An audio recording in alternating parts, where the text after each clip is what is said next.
Hi, James from Wiggle here, and today we're going to be having a closer look at the new road helmet range from HJC.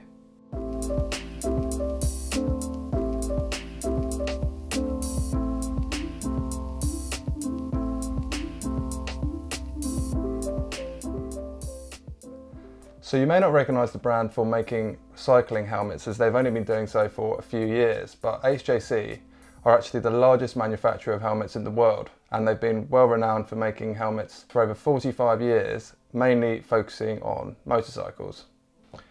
So being the world's largest helmet manufacturer, HJC have invested heavily in technology to make their helmets as good as they possibly can be. So HJC are one of the few companies to actually have their own wind tunnel, which means they can do unlimited testing on all their helmets rather than just having the kind of one-off testing that other helmet brands do. So they can really spend a lot of time tweaking the helmets to get the ultimate aero performance, which is a really nice touch from HJC. Not only can HJC use this aerodynamic testing for the ultimate aero gains, but they can also use it for the ultimate airflow through the lid when you're cycling to keep your head cool when on the bike. Right, let's look at the range of helmets then. So we'll start with the entry-level helmet that HJC have.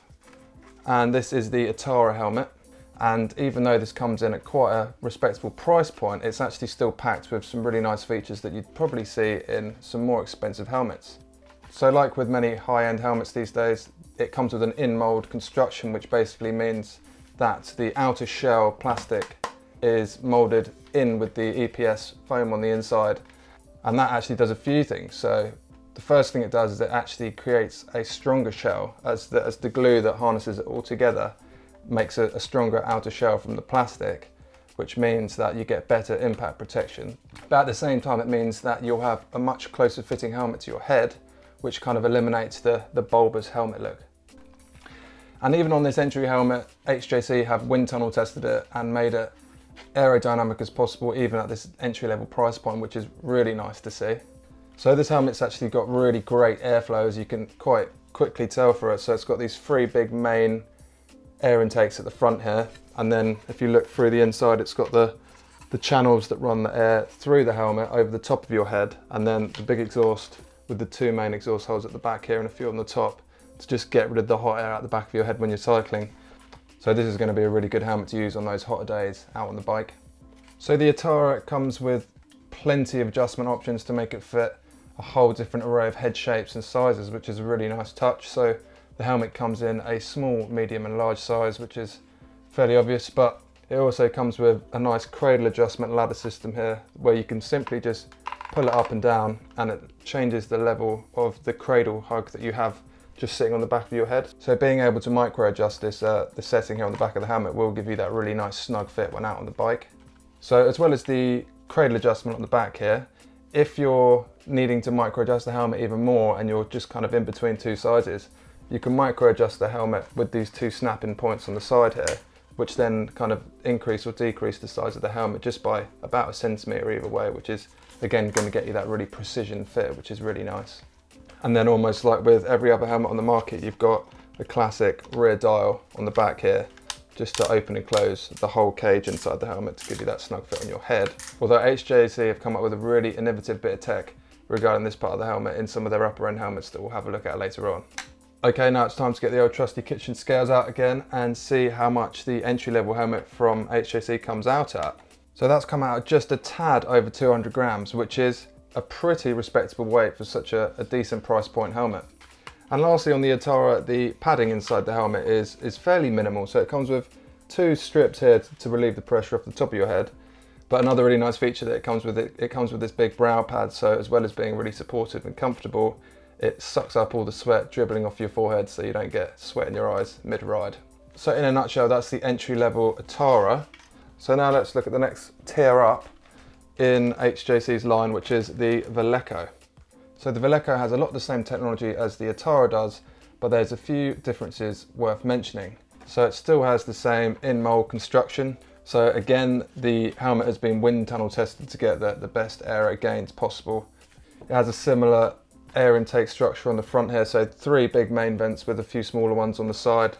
The same channels that run through the lid that go to the big exhaust on the back. So really nice airflow on this helmet as well, so it should be really nice in hot weather. So moving on to the main differences between this and the Atara is it has an internal reinforcement structure to the helmet. And although it's not actually visible from any part of the helmet, as you can't see it from the inside or the outside, but inside the EPS foam is a skeletal sort of frame that wraps around the main points of the lid, which is going to make the lid even more impact resistant and protect your head in, well, if you're unfortunate enough to have a collision in it. Unfortunately, this does come with a slight weight penalty. So we'll get the scales out again and see what this weighs in at. So that comes out at about 240 grams. So that's about a 40 gram weight penalty over the Atara. But there is a few other benefits that you get with this. So you actually get 4 rungs of padding on the top of the helmet there, which definitely gives you an increased level of comfort on the helmet. And a similar brow pad up front to add a bit of comfort and wick away any added sweat that you don't want dribbling down into your eyes. It has very similar adjustment to the Atara, so it has the same cradle height adjustment at the back. It's got the 2-stage size adjustment on the sides here, but definitely one thing to note is it has a much neater looking dial on the back here, which is a far more minimal look than the big dial that's on the back of the Atara. So a bonus there. So that is the Valeco and the Atara. Overall quite similar in build quality and finish, and they even look fairly similar as well, but the real changes are in the new helmets coming up. So with the HJC Furion 2 you can really start to see some of the tech and innovation come out from the brand. So although the first thing you'll notice is it looks like there's far less vents in the helmet than the first two that we've looked at, but they actually still call this a hot weather helmet because the airflow runs so well through the lid. They've actually removed almost all the padding from inside the helmet, and this is what HJC call their cool path technology. So this actually gives ultimate airflow through the smaller looking vents at the front here out to the exhausts at the back. So the reason for this great airflow is actually quite an interesting piece of tech. So they've actually gone away with all of the padding, well, the padding channel strips that you have on the top of your head, and come with this kind of levitated plastic piece, which not only allows for the airflow to go in that one direction where the channels would usually take it, but all of the air around the top of your head is free. So HJC say this is the ultimate helmet for if you're traveling fast, as you get the best airflow through the helmet, as well as some really great aero gains over the top of the helmet. So it's a very slippery helmet to have if you're a quick rider. So it also gets really interesting with the fitting of this helmet. So as with the lower end helmets in the range, it has the general size adjustment here, but instead of having 2 options, you actually have 5 small micro adjustments here. So you can really dial that in to the perfect size of your head. But where it gets really interesting is you get the self-fit system, which is just this slightly sprung system on the back of the lid here, which gives you that really nice snug fit. But what they've done away with is any sort of dial system on the back of the helmet, and it says it quite simply on inside the helmet, you just put it on. So the Furion 2 comes out at just under 200 grams. Now we'll have a look at the top of the range helmet from HJC, which is the Ibex 2. So the Ibex 2 comes with many of the features that the Furion does, although the main key difference here is that it's obviously got way more ventilation. So this is going to be a better helmet for those riders that aren't traveling so fast, where the airflow through the helmet isn't going to make such a big difference. So if you're a rider that isn't traveling at really high speeds all the time, for example, you're a hill climber, this may be a much better lid for you. Therefore you need more and bigger vents just to dissipate the heat from the top of your head, rather than relying through the airflow through the helmet and out the exhaust, more so on the Furion. So the adjustment system in the Ibex is exactly the same as in the Furion. So you have the same 5 adjustments on the side, the same self-fit spring-loaded system on the back, and the same airflow system on the top.